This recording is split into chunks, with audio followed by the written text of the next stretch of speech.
বা দীনেন্দ্রনাথ ঠাকুর, কবিগুরু যাকে বলতেন তার গানের ভাণ্ডারী। একটু তার কথা শুনি।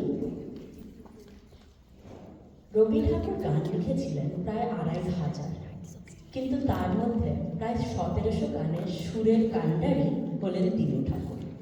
তিনি ছিলেন রবীন্দ্রনাথের বড় ভাই দ্বিজেন্দ্রনাথ ঠাকুরের নাতি, কিন্তু তার আসল পরিচয় তিনি ছিলেন রবীন্দ্রসঙ্গীতের একজন প্রধান সুরকার। রবীন্দ্রনাথের সাথে একসাথে বসে বানাতেন সুর, বানাতেন স্বরলিপি। এমনই এক সৃষ্টি শুনব আজ ঈশানীর থেকে।